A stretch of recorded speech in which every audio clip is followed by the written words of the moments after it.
but there may be few who may want to know a little bit about the basics, which I'm going to touch initially. Then I will talk about the way the COVID has kind of come about and is spreading, and the differences which are there in the way COVID has spread, and focusing mainly on three countries: India, China, and USA. The one noticeable thing is that the way the COVID has spread and has been contained, that approach has been very different, and the results are very different in the three countries. So it makes it kind of very interesting to look at it.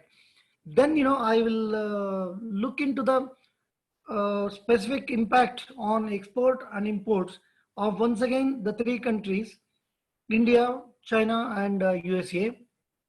This, of course, by the end of that, I think, it will give you a fairly good idea, I hope, of the impact which COVID incidents has, brought in on the international trade. I just want to be sure that, I am audible and the pace is fine and you are able to follow me.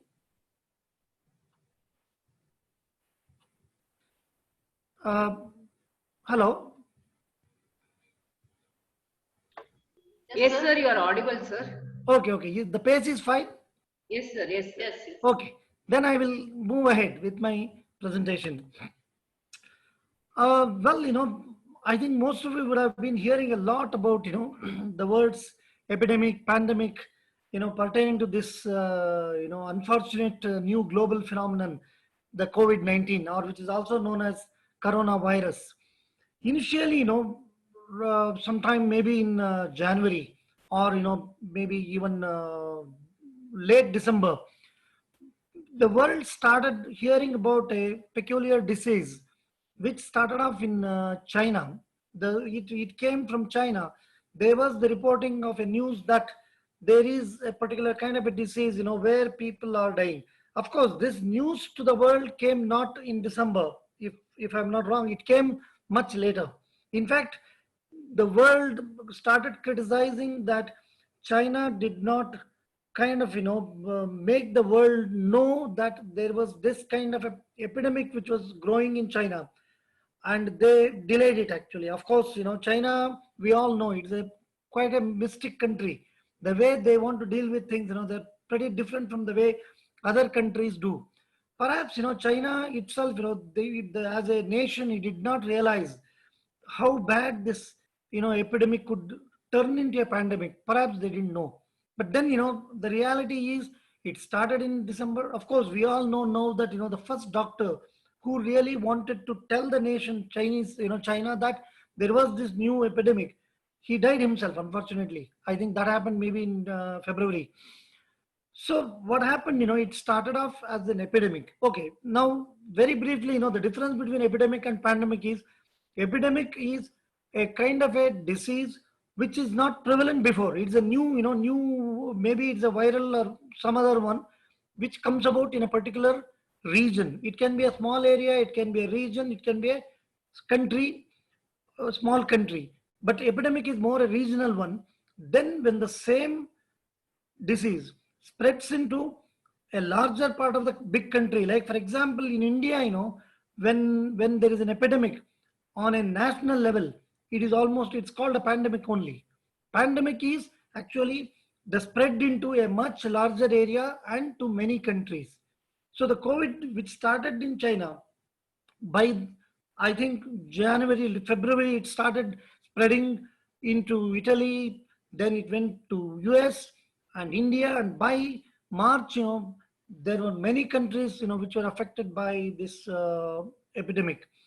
So I mean, briefly looking at what are the historical similar pandemic events which the world has seen. Of course, way back in the 19th century, there was flu pandemic, which went across the globe. In fact, the death numbers are horrifying. Actually, it was 1 million deaths, and that too considering that the world was not globalized. There was no air travel even at that time. But to look at the fact that 1 million or thereabout deaths took place, it must have been a very bad one. Then we had in the 20th century, of course, the Spanish flu is very, very well known. Many of you will know, you would have read about it. Once again, the infection was, very far and wide, and the number was huge. One estimate is 500 million may have infected, and anywhere from 50 to 100 million people may have died. In fact, they say that, at that time, that the population which was infected by Spanish flu, it was almost like a third of the world's population. It was a very bad one.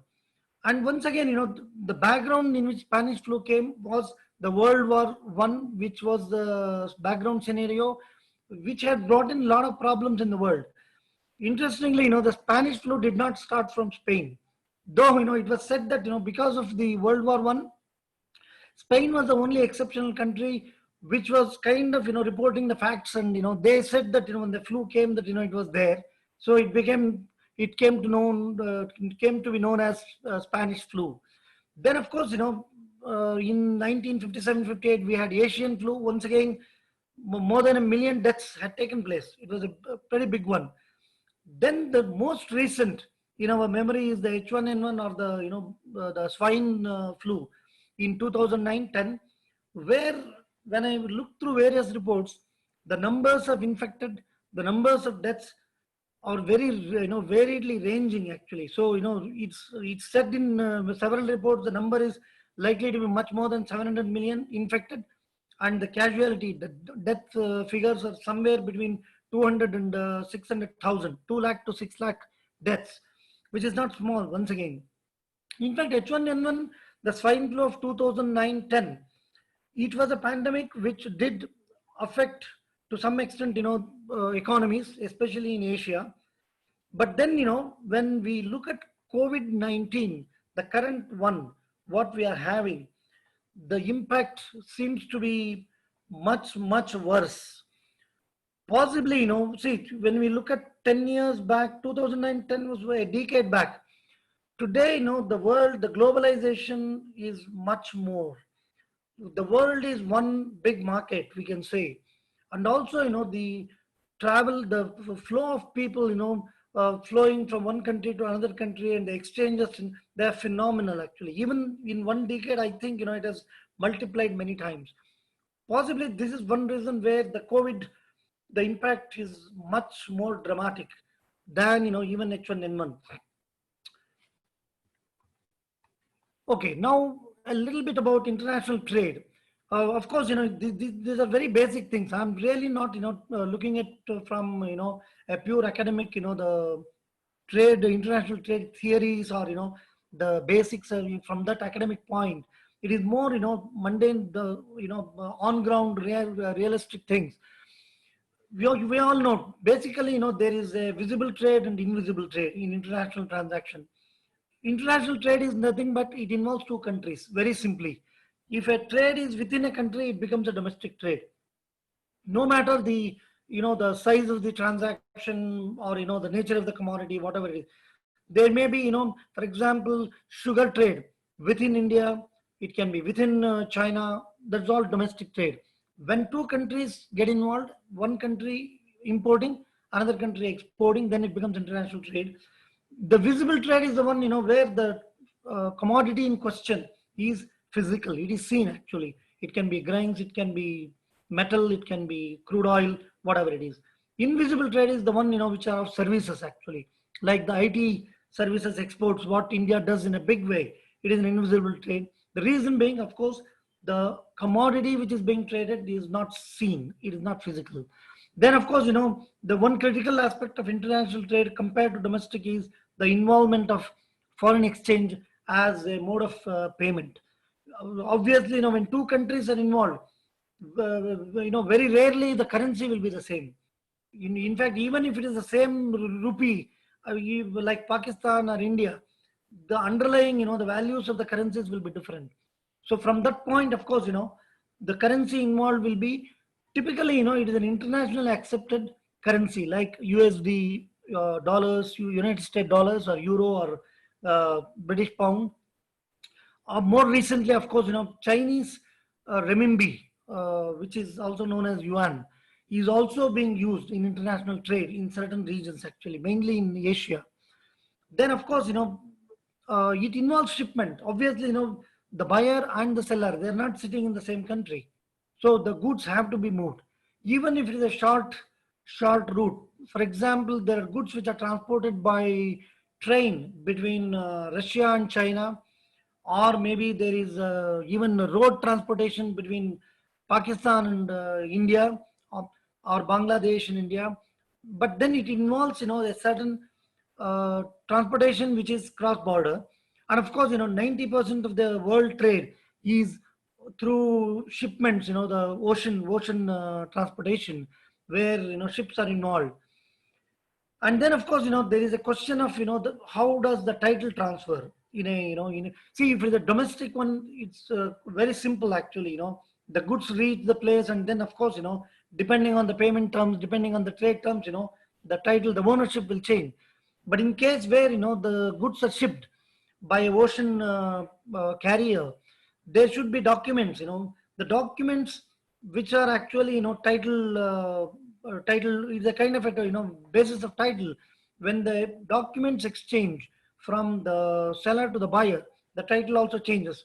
Of course, this I'm broadly telling that title exchange is much more complicated. There can be cases where the goods have even, gone to the importer's country, but because of certain non-payment or issues, the title may not change, and the seller will have his recourse to take back the goods. Of course, it's not simple. Example, assume that India has exported certain material to China, and the goods have already reached China, and the payment has not come. It's not so easy for the Indian exporter or the Indian seller to take control of the goods. But it's, of course, it is done in the real world. It is done. What happens, the exporter or the seller may use some agent or somebody in China to take hold of the goods, and the title will still remain with the seller. Then one important aspect of international trade is, of course, the rules and regulations of both the exporting and importing country. Every country will frame rules, what can be exported, what can be imported. There are some goods which are barred from exporting. Like in India, for example, you all know that, at various times, onion, onion export is allowed, and it is not allowed at certain other times, depending on the, India's own situation. So the rules and regulations governing export and import is very important. Like for example, in Malaysia, in Indonesia, when something has to be imported into those countries, it requires certain import permits. Without the import permit, the goods cannot be even shipped actually. Or if it lands there, it cannot be cleared out of the ports and taken by the importer. Then of course, there is something called, custom rules. I mean, basically what happens whenever goods are imported into a country, there are tariffs which are laid on those imported goods, which are called, the custom tariff. And these are controlled by the customs department. Every country will have the customs department, which comes under the government directly. And then they frame, the kind of, the government will, decide what kind of a tariff to, put on which kind of goods. First of all, the government will decide whether something should be imported or not. Even exports, for example, in India, sugar exports, it is severely, governed by this one. It is not a free, it's not freely traded. So then, similarly, the imports tariff, every year, there are revisions made. So understanding these rules become very important. It is not a straightforward thing that, okay, I have some excess goods in my country, I will sell it to somebody and assume that, both the exporter and the importer are ignorant. Then of course, the whole transaction will get into deep problems. A very, broad categorization of, the kind of trade flows actually. What kind of trade flows are involved in international trade? Essentially, in fact, there is something called harmonized system of, the way the customs departments in different countries control or designate, or, there is a unique number called HS code, harmonized system. This is basically, every item has a specific unique HS code, so that, when goods go between one country to another country, the way it is defined, is the same.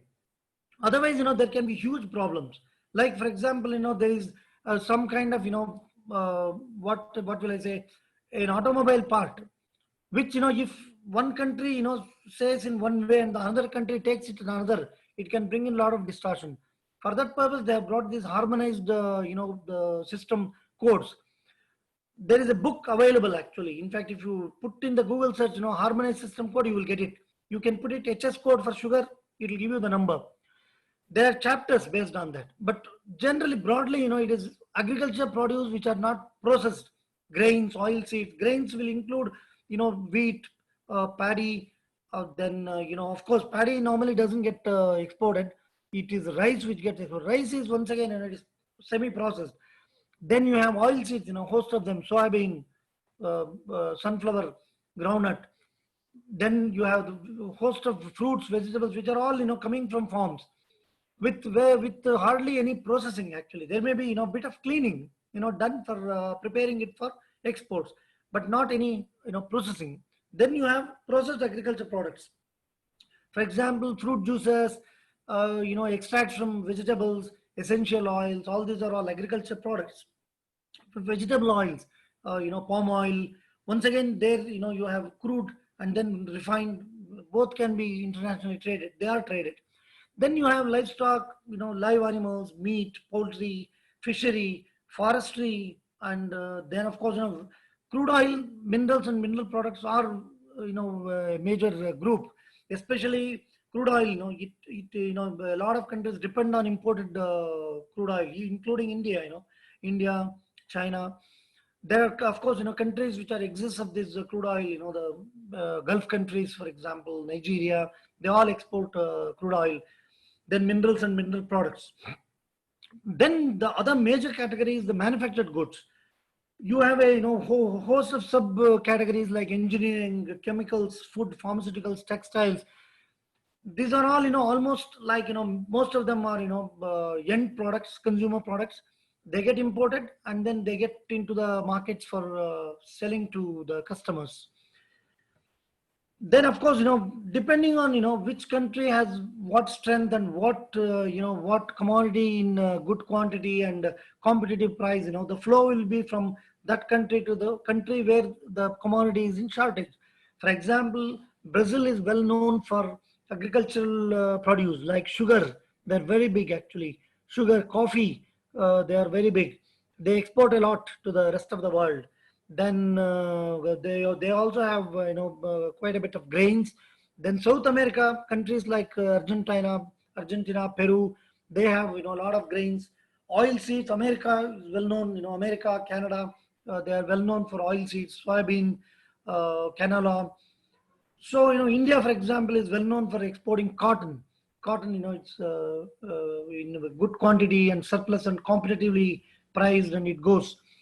So, and then automobile, for example, it can be coming from Korea, electronics, coming from Korea into the rest of the world. This slide, I've titled it as Enablers of International Trade. Okay. Once again, there's the basic things like, the country which is in deficit of a commodity will look for countries which are surplus of the commodity and then, do a trade transaction. What happens, when a country is a surplus in a particular commodity, it also means, the prices are very likely to be competitive because, they're able to produce that particular commodity with a competitive edge, with good productivity. If it's an agricultural produce, if it is a manufactured item, they have very good, kind of productivity levels and price levels, because of which the surplus commodity is, competitively priced. And the countries which are deficit and which need them, they will look for those countries and import them. So there is an import demand from one country and export capability in another country. When I say export capability, it is not just mere surplus of a commodity. Surplus can be in 2-3 countries. For example, let's take the case of coffee. Coffee may be there in Brazil, is in large quantity. It is there in Vietnam, for example. It is there even in India.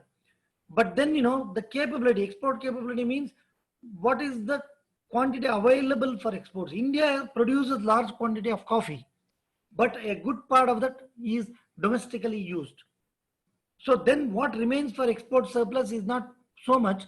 And also because of the dynamics of domestic pricing and the international prices, India coffee prices tends to be always higher than that of Brazil or Vietnam.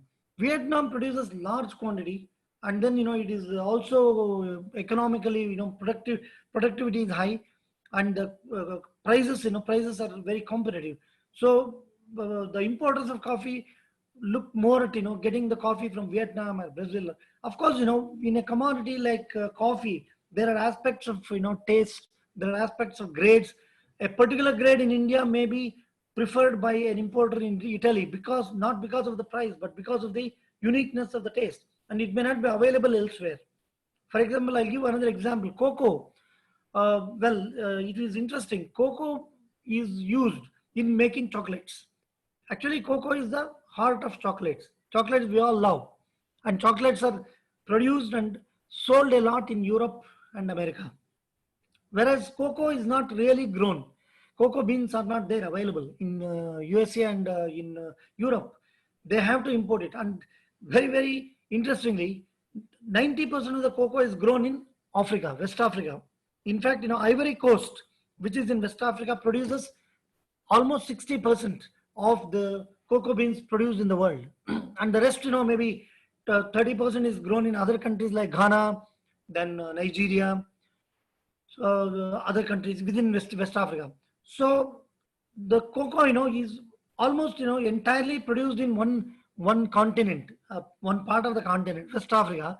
They have no use for it because, chocolate eating is not so much in Africa. Then, they grow the cocoa beans, and there is a good market in Europe and America. They export it actually. Most often it is just exported as cocoa beans. It is not even processed so much. But when I worked in Nigeria, in fact, I did work for a very big cocoa dealing company called MAN, EDNF MAN. We were processing even the cocoa in Nigeria and then exporting the semi-finished or what do you call it, intermediary product called cocoa butter. Cocoa butter is the one which goes into making the chocolate. So anyway, there is an import demand, there is export capability, and then of course, government regulations must allow for it. Like you may be reading a lot of news about what's happening, the trade tiff, trade war between USA and China. USA is trying to bring in a lot of restrictions on import of Chinese goods into USA.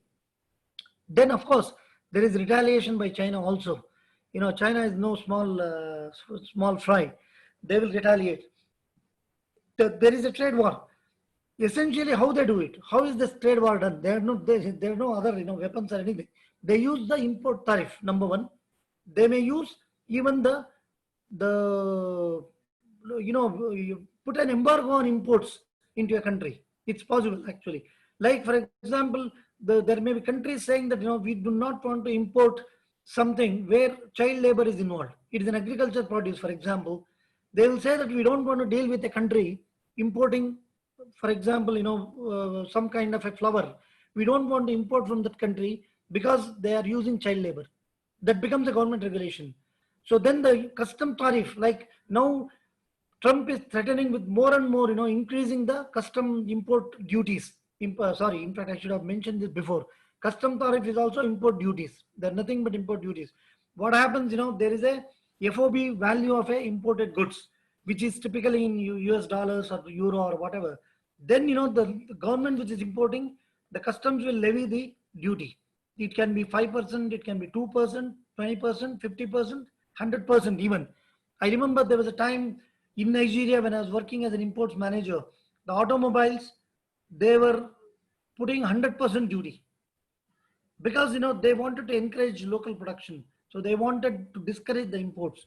So these regulations become very, they should support the trade. They should support the trade flow. Like in the current scenario between USA and China, there is a lot of uncertainty. Imagine there is a manufacturer of some metal products in China. He has been dealing with exporting his metal products to USA before, when the duty may have been low. For example, assume that the duty was only 2% before. Now suddenly Trump is saying that he's going to put it up to 10%, 5 times. That's a steep rise. Then the exporter in China of the metal product, he cannot even plan because he will not know what happens after 2 months. Trump really brings the 10% duty. The imports may dry up actually. The people who have been importing the Chinese metal product, they may find it uneconomical to import when the duty is 10%. So it will change the whole scenario. It brings in a lot of uncertainties, these regulations. Then the economic environment should be normal.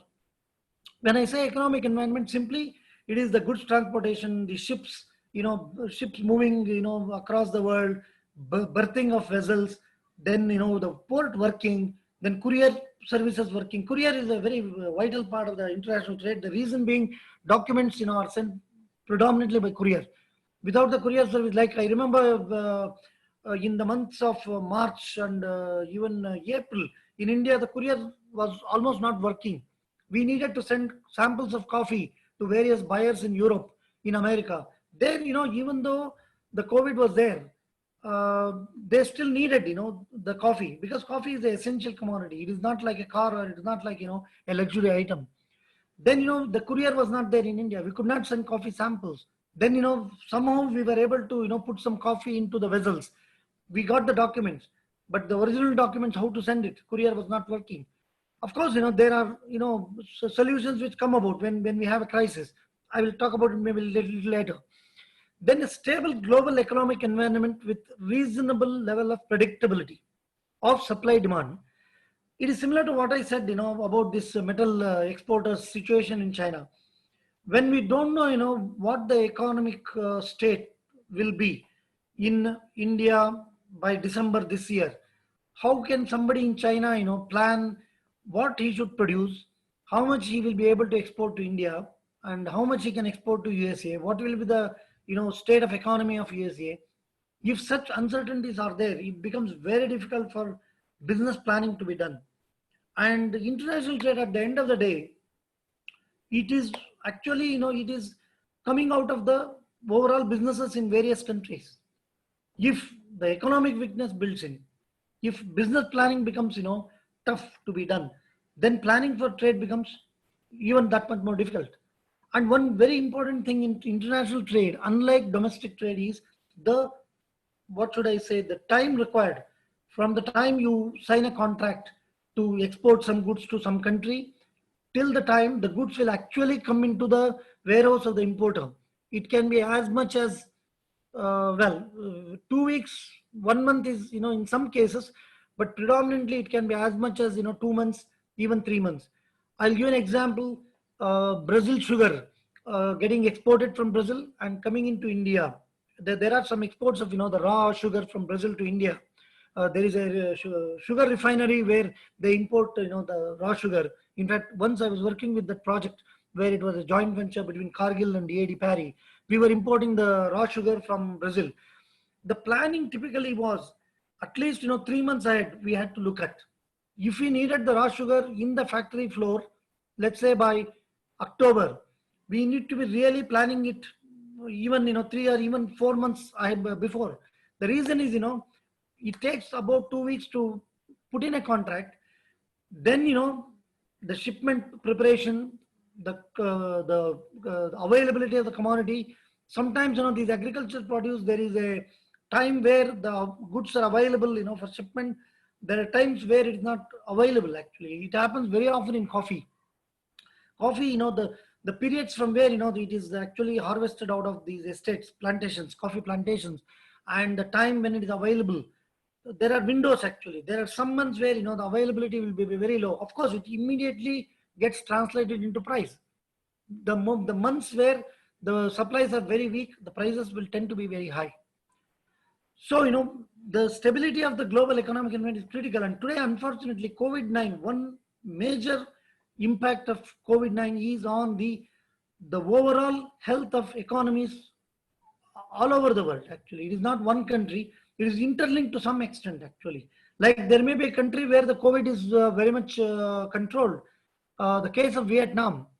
Vietnam, in fact, we have all read in various reports, they have controlled it in very effective way. We never heard of any major crisis there of the COVID-19 disease. And they export a large number of commodities. But then what happens? They are okay, but then they cannot export to India right now because so assume that somebody is importing a pepper from Vietnam, which is well known, but the pepper importer, for him to plan how much pepper will I be able to sell going into the months of July, August, September, end of December, he's very unsure because who knows how the economy is going to shape up. Today we are talking of, okay, we have opened up the economy, we are opening up the factories, but there's a lot of talk. The labor is not there in many cases. They've all gone back to their villages. How much time does it take for the factories to really come back to the original levels of production? Then there can be issues of logistics because it's all kind of so much affected. So this uncertainty becomes, I mean, this is one very major impact, a negative impact from the COVID. Okay, then this is just, a kind of a snapshot of how it all started. Maybe economists, they keep putting up, very interesting cover pages. There is, sorry, I think I should have put it in this one. I didn't do it full screen. Okay, they said closed. I mean, normally you see this closed tag board only in front of shops, but they have put it on the globe. It only shows, how serious this thing, the impact of this COVID is on economies. Then somewhere in the next issue, they are saying goodbye globalization. I'll I'll talk of this once again. This is related to is an indirect impact which has come from COVID. The people are talking of more and more. Let us become self-reliant. We should not depend too much on imports. That talk is there. Then of course there is some news heading: drop in global trade to be worse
Hello. Dear participants, we just have a small issue. We'll resolve it. Please bear with us for another 5 minutes. We'll get back to you.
ಬಾಗ್ಲಾಕ್ ಮಾಡು ಬಾಗ್ಲಾಕ್ ಮಾಡು.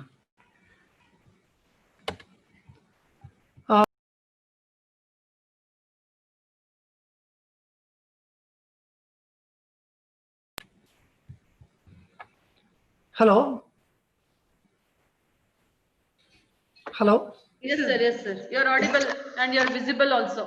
Okay, okay. Then I need to bring back. Your, your screen, your PPT, sir. Yeah. 1 minute.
Hello. Yes, sir. We can see the screen. Oh, okay. But the previous screen, what you were showing? Yeah. 1 minute. Yeah, this is the one. Yeah, this is the one. Vishab, is it fine now? Yes, Can sir. you? Yes, sir. Okay. First of all, apologies to all. It was very unfortunate. I had a power problem and it went off. Sorry about it. Let me get back to my this one. So uh, the news is all over the place. For all of us are going through lots of coverage. In fact, in today's world, where media is so much into our lives, we are so well connected globally. What happens in America instantly we know on the dot. So the news really flows, and that brings in a lot of information. This may be one very different thing what is happening right now compared to 50 years back or 100 years back. Now I will talk about what are the in what way the COVID-19 is impacting actually. I call them shock waves actually.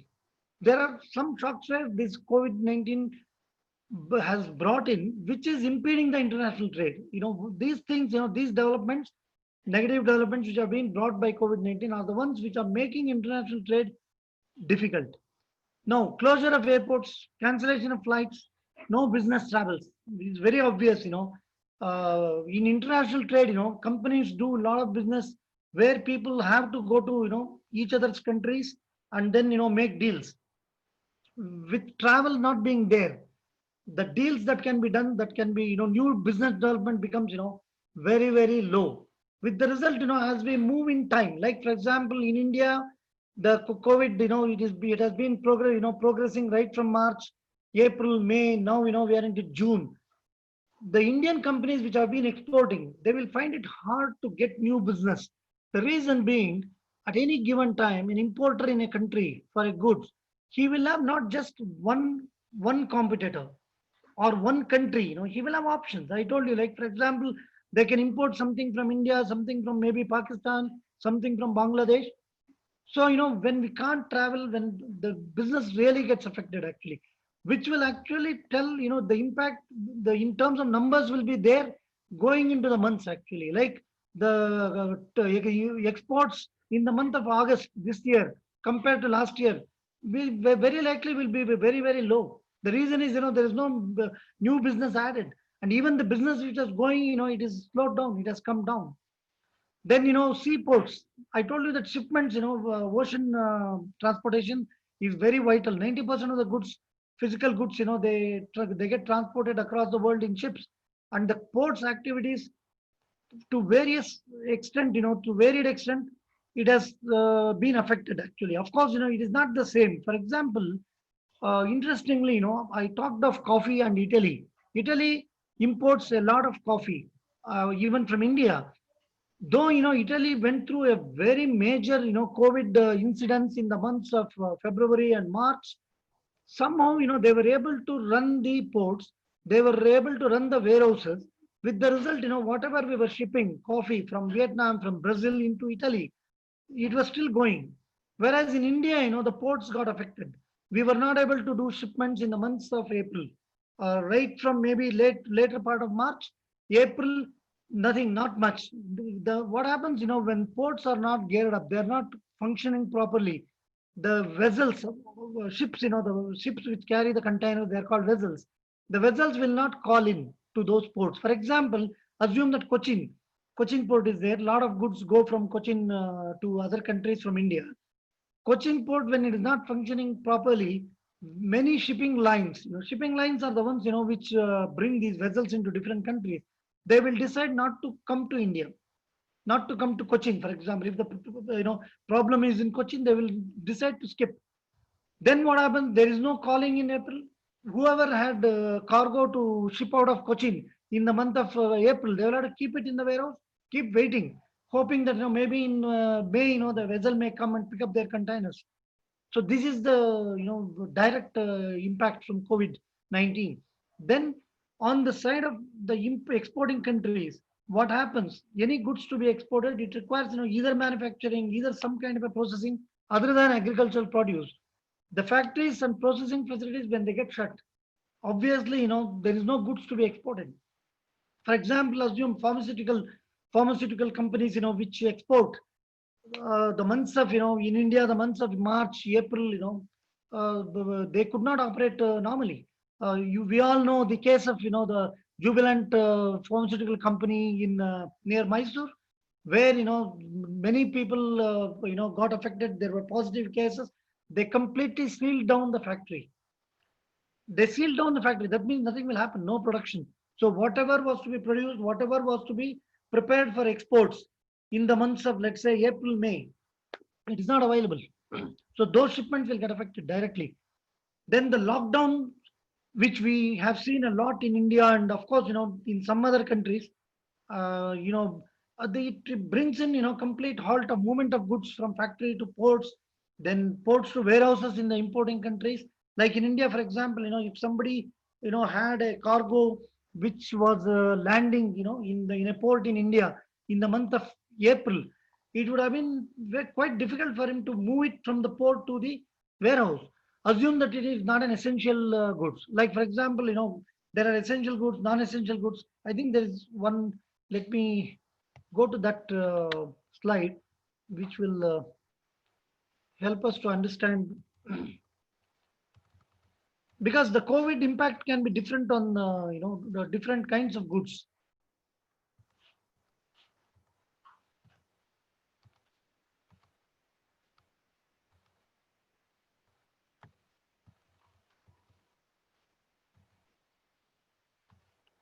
Sorry, I think I had included in the presentation. I don't know where it is gone. Anyway, basically there are essential goods and non-essential goods.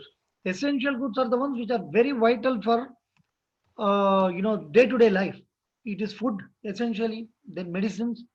Whereas there are other items which are not so essential. For example, garments. One can put off a decision to purchase garment for a month or two. It doesn't affect day-to-day life. And of course, there are luxury goods actually, which are in the form of, for example, cars. Of course, cars is debatable. It is a need as well as the luxury. Or for example, personal products. Lipsticks or the perfumes. Those are we can do away with them for quite some time. Actually, life is not going to essential goods. Still, the government was allowing certain movements, helping so that the life is not put into big problem. But non-essential items, there was no question of any movement or anything. So when when the movement transportation is not there within a country, essential goods somehow they were allowed. Non-essential goods it was definitely affected. We all saw that the malls were completely closed, and many of these shops which were selling the luxury items, they were completely closed. It's only the stores which were selling so essential vegetables, fruits, and some grocery items, they were open. So connected with this, of course, is also the imports, like importation of pharmaceuticals, medicines, and all. I'm sure the government will allow, and somewhere it will be brought into the markets. Then banking service, more or less, banking service, in my opinion, it was not so much affected, because in the company where I work, Louis Dreyfus Company, we have a lot of international payments which we make. It was not affected. The reason being, it's all digitalized today. Banking service, thankfully, is digitalized, and it is no more kind of, it doesn't get affected by physical. Of course, the staff working in a bank, they were not as many in the office, and the customer support was affected actually. When I was trying to resolve some issues on my own banking account, when I was trying to call the customer numbers, it was not easy actually. I had to talk to somebody, some manager, but international payments were happening. So it was much less impact. Then there is a second set of waves, what I call, it's a kind of, it's a secondary impact which was coming from COVID-19, which is which we started seeing not immediately, when the COVID started in India, for example, late February or March. It is coming about now. For example, it's a deep curtail in the consumer demand for a range of products. Mainly, it's the lifestyle products, it's the luxury items, and which is on the back of overall economic gloom. Most countries today, the prospects of economy, it's pretty gloom. It's in a gloom status. The lockdown, and also there have been a lot of job losses. It is reported, not reported, and in some cases it is still it's going on actually. In US, of course, they keep on announcing the figures of unemployment figures, huge. It started growing from a couple of millions, it went into 20 million. In India, of course, there are a lot of the laborers who left cities, they've gone, they have lost their jobs, they have lost their livelihoods. And there are companies where they are able to sustain somehow, paying even in the periods where they were not working. There are companies or factories where they may not have been able to pay. So all this has brought in a lot of economic gloom, which is affecting the purchasing power of consumers. See, international trade at the end of the day is closely linked to the demand for a particular product in a country. If the market is not kind of uppish, if the purchasing power is not good, and then the banks are not liberal in financing, then it becomes very tight actually. The demand really slumps. So that is one side effect of this COVID-19 which is coming about now. Then there is a rift. I already talked about this a little bit. The trade war or the trade rift between countries. Though today it is USA and China which are at war in trade, it is affecting other countries as well, because it is these two are the world's biggest trading partners actually. Whatever happens there is bound to affect, because Chinese companies, if they cannot export the volumes what they have been doing the last 5 years, 10 years, and if it comes down, they will no more have the same financial strength. If the same companies, if they were to be exporting the same goods to India, there will be some change actually. It is not going to be the same like before. Either the pricing will change. So there is bound to be impact coming from this trade rift, and which is still building actually. In fact, Trump is still talking of increasing the custom duties for several products from the levels of 10% to 15%, 20%. China again is talking of retaliation. So this trade war is going on.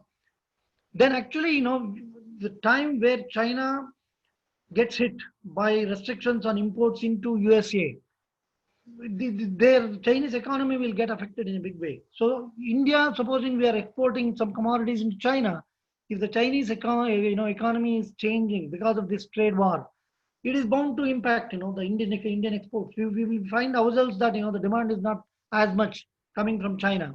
So it's all interlinked. Then there is a policy shift which is coming about in many countries. We have seen it predominantly now in India, in USA. We are all talking of, self-reliance. USA, Trump is telling all the time that, we need to, come out of this dependency on China. We need to, manufacture it here only. So he's doing many things, bringing many policies. Our Prime Minister Modi also is talking of, encouraging, make in India, and reduce, the dependency on imports. So this is, of course, this is coming at a time where already, there is so much of problems for international trade. On top of this, the countries start talking about becoming self-reliant and not importing the way they have been doing the past 10 years, 20 years. This will bring about a lot of change in the landscape of the globalization. The last about 2 decades or a little more, we have seen a lot of globalization which has happened, especially the last decade. World market is almost, deemed as one market. This globalization, if any change happens here, it will affect all the countries which are participating in this globalization. In fact, one of the, good things of globalization was it was bringing goods at very good affordable prices to every country.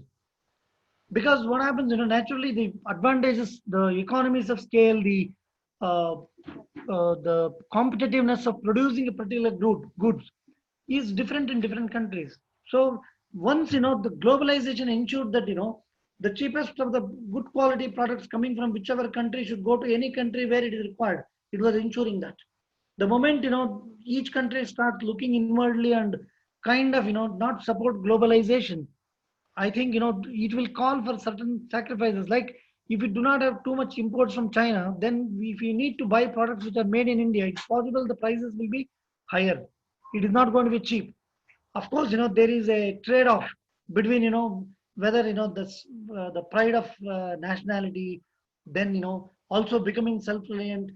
There is a little cost. If the consumers are ready to bear it, of course, then it will bring about that change in a much more enhanced way. I will just take you through, this COVID, also the way the disease spread in different countries has been different actually. It is, very interesting. And that from that point, what has happened, because the progression is not the same, the way they try to curtail it, the way they try to, bring in measures, and then the impact on the economy, the international trade, everything is different. For example, if we take China, USA, and India, we take China. See, China, it started very early. It was the first country, we all know. Right from late December, it started. And if we look through, by February end, it was already almost, post-COVID. That means, it had gone through the peak sometime in February, and then it had tapered off. It's almost not there. Like already Chinese government was telling in March that we are out of it. And, in fact, today, when we are in June, since April and May, already Chinese economy is back to its normal working. All the, whatever lockdown was there, even within, particular area like Wuhan, they removed it, and life is normal. The only thing, of course, is the world is not the same for China. They may have come out of the COVID. They may have actually completely opened up and revived their economy. But China is a predominantly export dominant economy. So their economy cannot do well, excepting the rest of the world is doing all right. But today that is a problem. USA is still not ready. We will come to that slide later. Next one. Okay, next is India. India, of course, there is a kind of a gradual, of course, a lot of efforts were put in by Indian government to curtail, the spread of this disease, because our Prime Minister Modi, he's very visionary. He realized very early at the onset of the COVID that, if the controls are not in place in a country as large as we are, and a very, very diverse population, and, very diverse regions, it will be very difficult if it shoots up too early. That is reflected in the very gradual, move up of the curve. In fact, it's moving up. It's very still not easy to say that we have come off the peak. It is still, the high point is still there. In fact, the last 3 4 days, I have been watching every day the number of new cases, is about 10,000. And of course, this is partly because we selectively opened our economies and the day-to-day life the last few days or maybe couple of weeks, and that is reflecting, but so it is still definitely not, we cannot say that it has plateaued even. So the tapering is still, away. It is not so soon. It appears, but it's the curve here. It clearly shows that it is a well controlled one. Yeah, I mean, it did not happen too soon. If you look at USA is a case, which, I mean, it's really, complicated. It has gone up, come down slightly, but it has never tapered off actually. There is a kind of, it is still hanging high, and it shot up to the high levels very soon, unlike India. We all know that, USA did not bring in, any measure like lockdown. Even now, I don't think there are cities which have really strictly followed that, like the way we did India. That is one big reason. In fact, they also started opening up a bit too soon. With the result, it is still in plateau, it is still in the high level, and it is still, the tapering off is not so soon. Uh, so if you look at both USA and India, we are still in the grip of the COVID-19. So to that extent, the economy, the recovery is still, it's hardly started, I would say. Whereas China, definitely, they have revived the economy now for good 2 months or more than 1 month, certainly, and they're all ready to have business as usual. Sorry, I think this slide is no. Hmm. I will now take you through the direct impact on the exports and imports, which are the two legs of international trade. What I will do, I will take the same three countries, India, China, and America, and look and show you the graphs, which say everything actually, how it has happened. Only we need to relate it to the COVID progression. I'll start with India. India exports, it's very clear here. April, it has taken a nosedive. It says 60%. 60% compared to the same month last year, of course.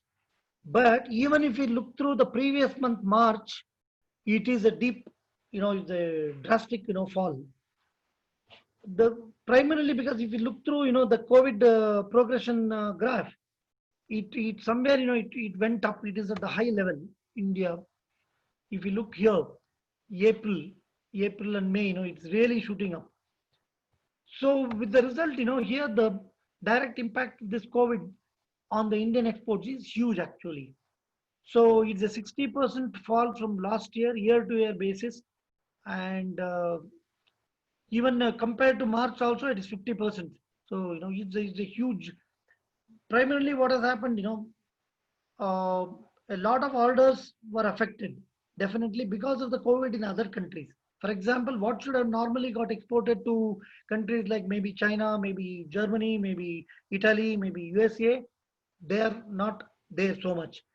As I mentioned before, normally trade contracts, normally international trade transactions are done through contracts, because it's not like domestic trade where I mean, you can do it through just oral agreements or anything.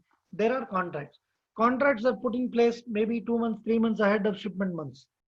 So the data what we see here is actual import, the goods coming into the country under getting under the customs data.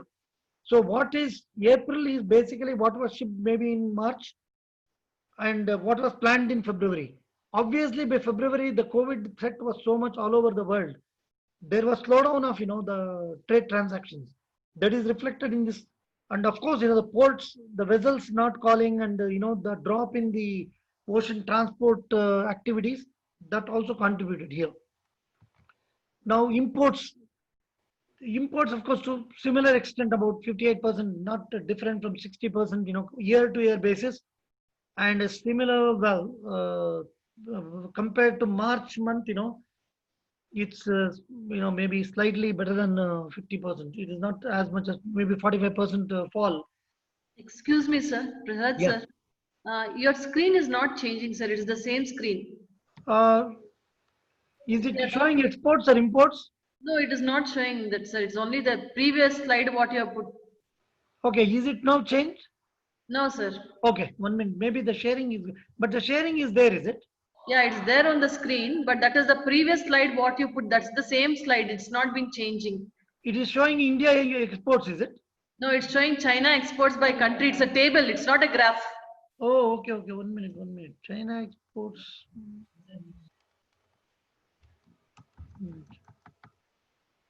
No, sorry. I think maybe let me redo the this one share. There may be a problem with the share.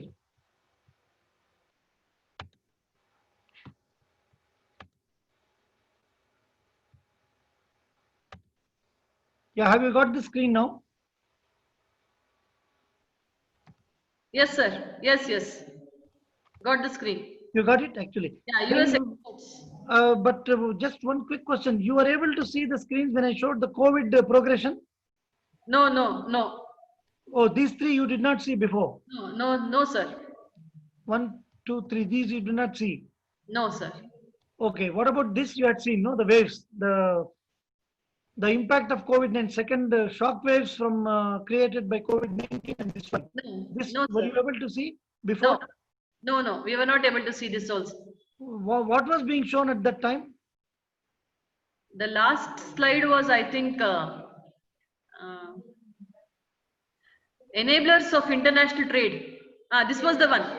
Okay, no, this one I think. Yeah. Yes. Okay, I think, let me not repeat the whole thing, but I will just quickly show you, the impact of COVID. I have put it in two slides. I mean, one is the shock waves, what I call basically closure of airports and seaports and factories and processing facilities getting, affected, and the lockdowns and, impediments to the movement of goods. And the banking services I mentioned, it's not so much affected because it is digitalized. Then I mentioned about the second set of waves, which is basically the slump in the consumer demand for lifestyle luxury goods, non-essential goods, and then insecurity of jobs, which is affecting the spending powers, Hello. and then trade rift between USA and China, and policy shift which is happening in USA India to move towards nationalization and self-reliance, and rather than go for globalization. Then I showed three slides of how the COVID progression is affecting in different ways in different countries. I started with China, where there is a there is a definite plateau which happened in sometime in maybe early February, and one kind of sharp rise within February, and then it has tapered off. It is now in completely, it is the recovery stage. In fact, it is almost not there. It is a post-COVID stage, and then the economy, China's economy is opened up and revived since now 2 months. Then I showed the India one, where the COVID progression started, sometime in late February, and then it has gradually been going up. It is kind of it is still at high levels. Not sure. I mean, it is not at plateaued in some ways, and of course, the tapering off is still far off, I think. And I did mention that Indian government, the Indian government was able to kind of bring in control measures early enough so that the spread was not so rapid. And even now, of course, it is not so high compared to USA. Then USA, I was showing that it is very, very, very, almost like it is still going at high levels, and the tapering off is still very far. And also it shot up to high levels very soon, primarily because of the lack of measures like lockdown of the affected areas. So what happens, depending, I mean, I mentioned that depending on how the COVID has progressed, the economies also are reacting, right? China, for example, it is opened up now, for now 2 months actually, but unfortunately for China, the world is not ready. It's a predominantly export oriented economy. Unless they can export to their regular markets outside, their economy cannot be doing too well. So their factories may be ready, but where should the goods go? Then I mentioned, okay, then I started talking about the India exports, how the COVID has affected. It is very clear from this graph, there is a deep down or a dive down, in the numbers in the month of April. It is a 60% drop on a year-to-year basis. And even compared to previous month, it is a 50% drop.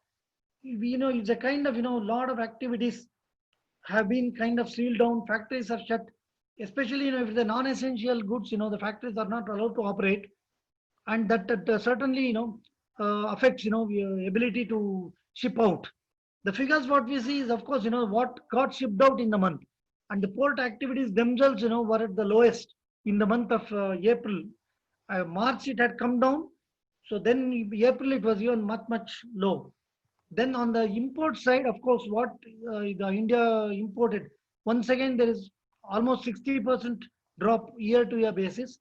And even compared to the previous month, the drop is quite large. Of course, what happens, imports will include certain essential items. So maybe that still gets somewhere gets cleared from the port, it gets moving. But a lot of other items, and of course food is an essential item. So if there were food imports, somewhere they would be able to get it, and then get it to the markets. Compared to that, India, US exports, of course, the numbers are large. I mean, we should not look at only the percentage. The base is important. In India, we were looking at figures of $17 billion, and imports and exports of $10 billion. Compared to USA, the figures are huge. For example, the export plunged 20%, but then the level is high. It's $150 billion. So on a base of something like 100 and maybe $160 or $150, $1 billion, there's a 20% drop. Still, of course, it's very significant. And then if you look at the timing, it's the same actually. It came down in March. It has come down further, much further, in April as well. March and April once again have been very high levels of COVID incidents in US. Once again, what has happened on the export front, the inability to export will be primarily because the factories are shut. Then the ports may not be working to the same efficiency. And of course, also it may be coming from the importing countries' demand actually. Supposing, US was exporting, they were supposed to export these goods to to India. The Indian importers were not, either paying or allowing for the shipments actually. So that's why the figures are low. Then on the US imports, which primarily come from China, US is the largest trading partner for China, and it is actually in favor of China. In fact, it is more of Chinese exports going to US than US exports going to China. US imports much larger quantity from China. So there, the drop is certainly there. It is, in fact, in April, March to April, the drop is huge. And well, once again, on a big number like $200 billion. Earlier, I think, it was whatever, I think it maybe $300 billion. The drop is huge. It is a 14% drop. Then China, well, now what happens, we should remember, China got out of the COVID almost, by March, they were reviving their economy. By April, they were fully geared up.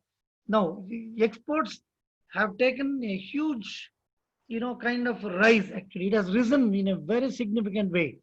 If you look at it, in the months of January, February, it had hit a very low level compared to the previous 2019 months.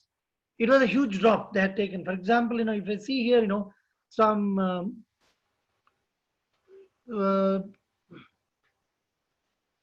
230 billion dollars was there in December 2019. Compared to the January, it hit a low of 146. In January and both February months, it was $146 billion. And then, of course, now it started moving up again in the months of March, moved little more April. Finally, the May figures are quite good because it has moved up by 3.3% year on year basis.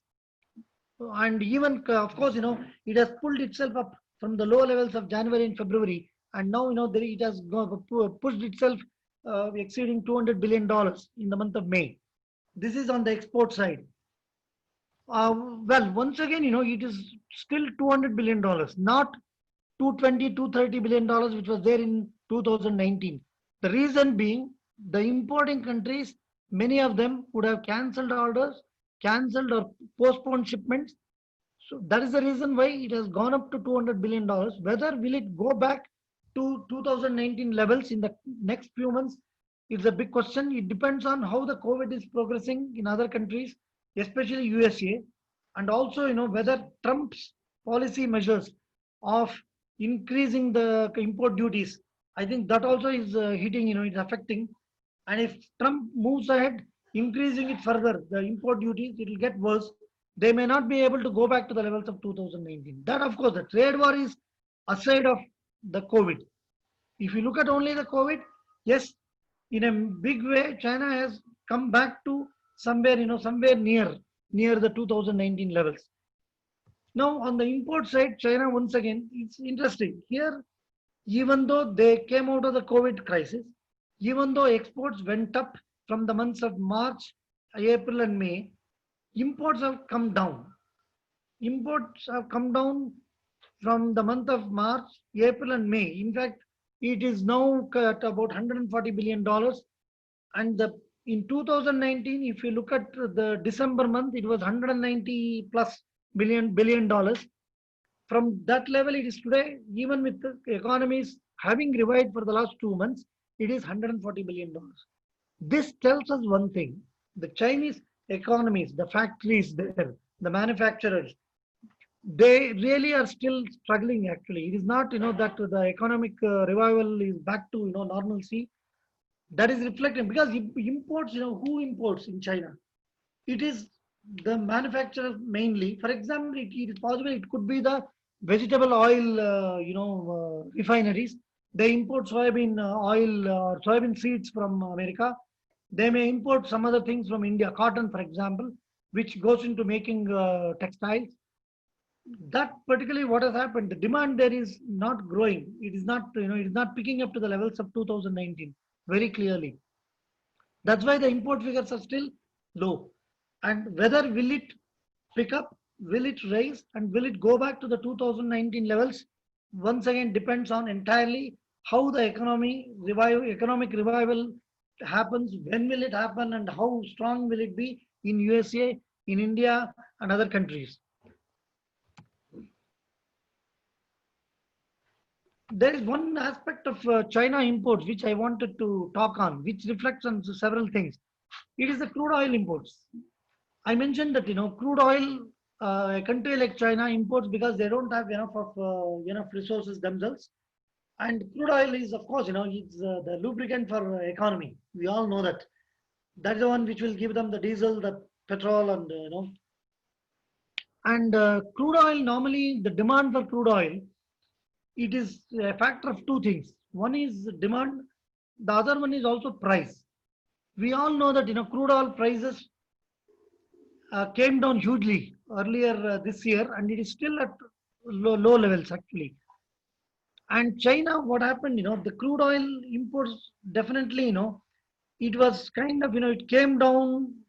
It went up a little bit in January, but it came down in the months of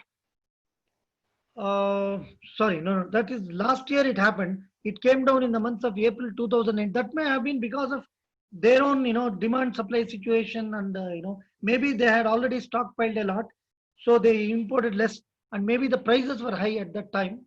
But coming to this year, it has been coming down from almost January to April. It came down mainly because, of course, the economy itself was hit and they were still recovering and the demand was not so much. But from April, it has taken a steep rise. There are two factors here. Of course, the economy having revived, the demand will be definitely, improved. But the other factor is, the low prices. What China is doing is it's trying to stockpile the reserves. Normally, the crude oil, many countries, they try to keep a good reserve so that, at times of crisis, it helps to sail through. And the best time they do the stockpiling is when the prices are low. And China also, they are very, very rich in forex reserves, which is basically, we all know, foreign exchange reserves. To import, we need a lot of dollars or, euro or whatever, foreign currency. And the forex reserve is very, very important actually. China is very rich in that. In fact, I have not made any slide here, but I think, I will give you some comparative figure. China is sitting with something like $3 trillion of forex reserves. Compare this to India's half a billion, which is $500 billion. India is $500 billion reserves forex, whereas China is three trillion plus. It's huge. They are able to kind of do this kind of, import a lot of things when it is cheap, and then, use it, very effectively, in the next 6 months or next 1 year. Then, well, I have come to the last part of my presentation. I was just thinking, what should be my last slide? What hope can I give to, the participants? Very unfortunately, COVID-19 is such a horrible, horrible pandemic. To see it is, we are still quite far away from, from seeing the light at the end of the tunnel, so to say. In fact, the IMF managing director herself is saying, never in the history of the IMF have we witnessed the world economy coming to a standstill. It is way worse than the global financial crisis. See, the thing is, the way it hit us, it brought to complete closure of many things. Tourism, for example, today, it is almost dead. Who is planning to go anywhere today on tourism? It's dead. Tourism is dead. The last 2 months, there's nothing, no activity. Travel, air travel, excepting, the very emergency evacuations being made by, India recently from the Middle East, and maybe, a little bit in USA. There is no air travel. It is unprecedented. It had not happened this way. Complete lockdown of countries. At least I do not remember at all. I'm 62 years. I do not remember a time where, I heard that the country is completely locked down. It's unprecedented. I think, we all have to wait and watch as to how this is going to pan out in the next 6 months. One only hopes that, it will come to a stage where, of course, the only ray of hope is the vaccine, the cure. If you have a vaccine, then of course, the whole thing will change. The optimism will come back. We will, then people will can tell more, accurately whether it will end by, October, whether it will end by December. We can only, of course, a lot of efforts are going in the direction. There are many companies which are, doing extraordinary work to bring out the vaccine at the earliest. The soonest it comes, of course, we will all be in a different, world, of optimism. So till then, of course, we have to cross our fingers, keep on watching, keep on looking at the TV screen and hearing to the news and read news. I will conclude with this. I will now request for any questions. I will try my best to respond right away, or if it is something, which I need to kind of refer back and do it, I will certainly come back to you by an email. Usha?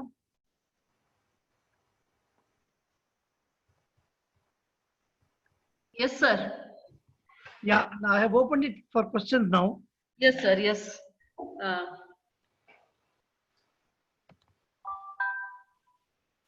Yeah.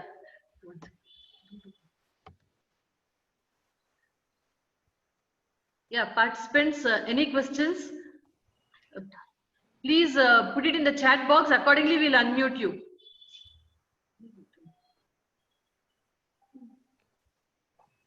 I will give one option also, Usha. You may share my email ID. You have it readily? Sir, you can share, sir. Okay, let me do one thing. Let me, put it in the chat. chat box, and maybe people, if they cannot readily think of questions and they come up with something later, they can. Of course, I'll be happy to take their questions by email as well. Yeah. So shall we presume that there is no questions from the audience? Can you just put up a message in the chat?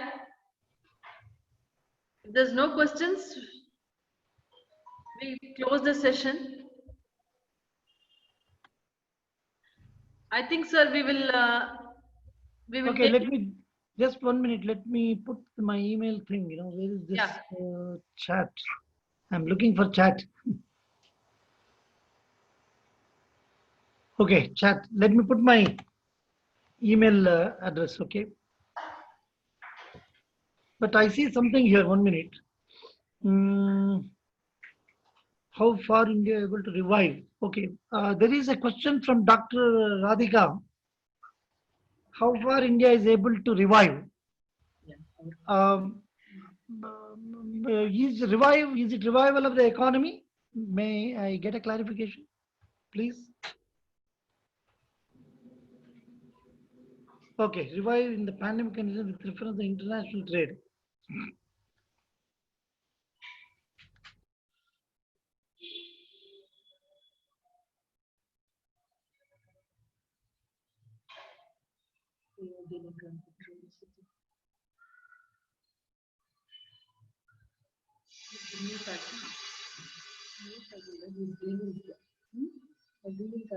Disconnect ಆಗಿದ್ದಾರೆ.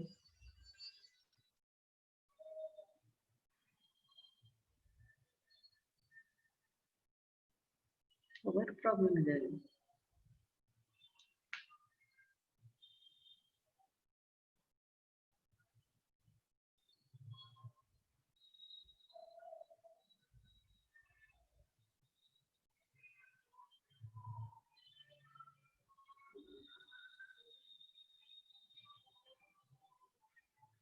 Oh, you will.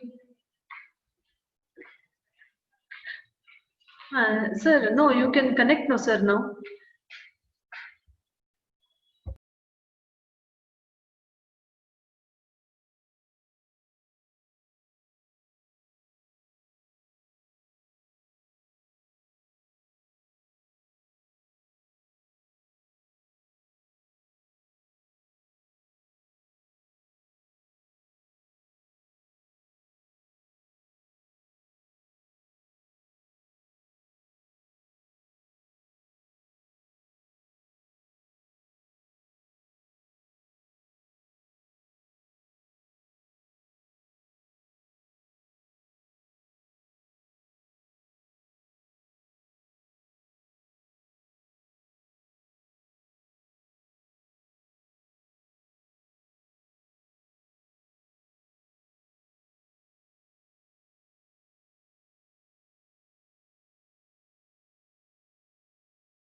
Sir will be reconnecting in a few seconds.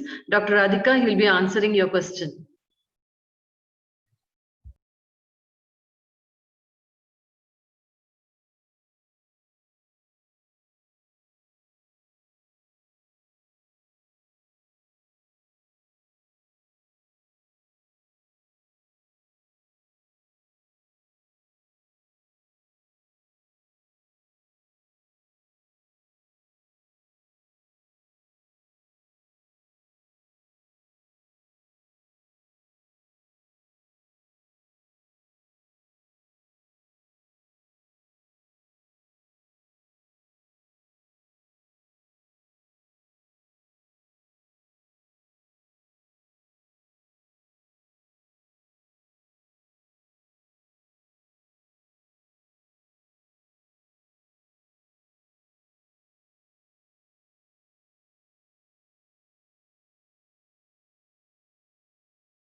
Hello. We can Uh, hear. We can hear yeah, you. yeah. I have come back. I'm very sorry about this, the power problem. Dr. Radhika's question, I was trying to respond. International trade is always, given a priority kind of the importance by all any government, and a lot of efforts are put by governments to make sure the ports, function as normally as possible, as soon as possible. Right now, in fact, we are already in June, and the information what I'm having, from my contacts in the trade area, ports are all now working, working quite normally, and then vessels are calling in, which means it will get revived pretty soon. Actually, the only thing, of course, whether the demand for India's export from the different countries, whether they are normal and whether they are to the levels they were before COVID, that depends on how the COVID situation is in those countries. Like for example, Europe, I think now even Italy, it has become very normal. They have fortunately passed that stage. It's only USA where still a lot of problems are there. COVID is far from being contained. And China, of course, China, the economy is revived, and so if India wants to export the normal commodities, what they've been doing, they will be able to do it. So broadly, I can see that in the next 1 month or 2 months, we'll be quite near to normal. Of course, we may not be at the levels of pre-COVID months, but somewhere near there, and the activities will come back to normal in the ports, and the trading should be going on, in the normal way. I hope I have answered your question, Dr. Radhika.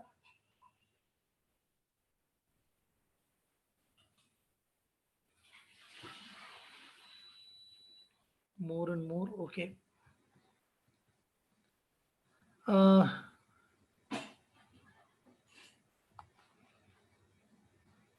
okay, there is some chat going on. Hello, Usha. There is one more question coming up, sir, by Pratibha Agarwal. Okay. Is it about this one, self-reliance, producing everything ourselves?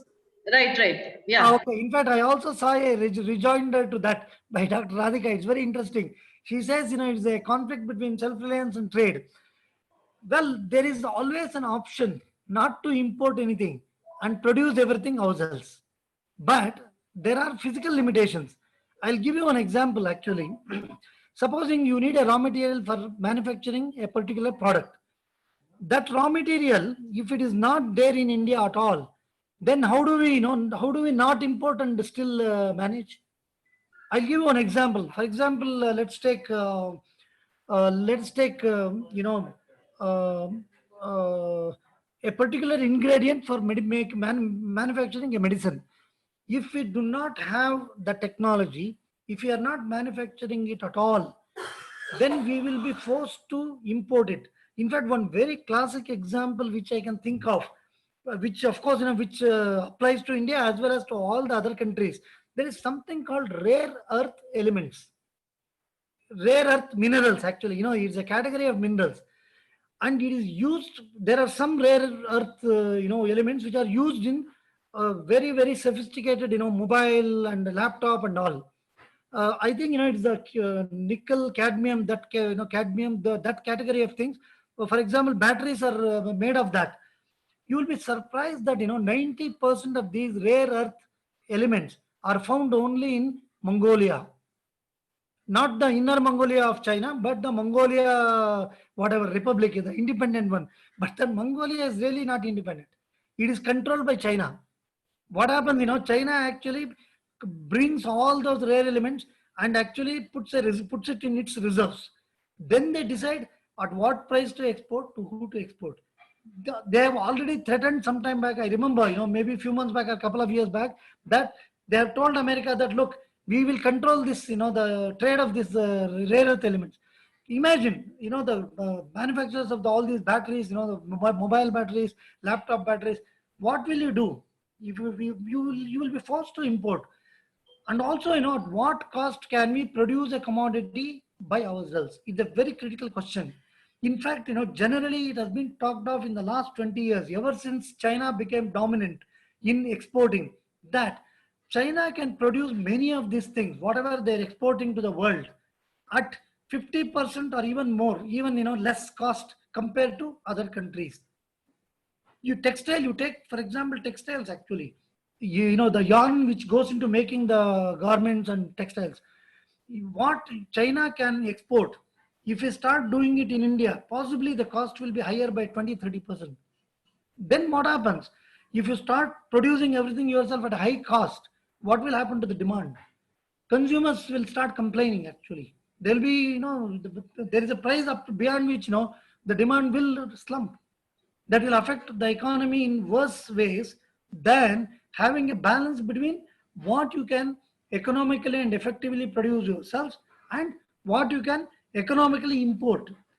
We should not, in my opinion, lose economic sense. This economic sense, there is a cost of making anything. In fact, the whole international trade, export import, came back, maybe, I don't know, 2 centuries, 3 centuries back, only on this premise that some commodities, some country can produce at very cheap price and they can sell it to other countries. So if we you get hooked onto this thing that no, we will not have any imports, we will be only so self-reliant and we will produce everything ourselves. There is a huge cost that nobody is sure whether the market is ready to pay that and whether the consumers will be happy to be paying that. I have seen some more chat discussions. Let me look into it. I mean, yeah, good information, sir. Thank you so much, sir. Learned. I thank all the participants. It's been a pleasure, and I really thank you for the time you have given me. And I hope I have given you some points which you can kind of go back and look at to expand your knowledge. And I thank Bhandari Jain College and in particular Mrs. Usha Rao, who kind of gave me this wonderful opportunity to interact with a wonderful set of professionals and academically interested people. And I also thank Chitra ma'am, who has been helping in setting up this meeting. And I'm sorry, the connection problems were there, and of course Zoom platform is not the best, but in our current situation, we are doing the best of what we can do. And I really thank Bhandari Jain College for the opportunity given to me. Thank you, sir. Thank you for the very enlightening session. Your deep insight and vast knowledge about the subject was very beneficial to all of us. The facts and examples of global companies by you were very interesting. Thank you for your time and knowledge sharing, sir. On behalf of CVBJC, I would like to thank you for enlightening us for your knowledge and presence. I would like to thank the faculty of various institutions for attending this session and making it successful. We'll be sharing soon the feedback link through WhatsApp group. Please fill the feedback forms and you will get the e-certificates. Thank you, sir. Thank you once again, all. Thank you. Thank you, sir. Thank you.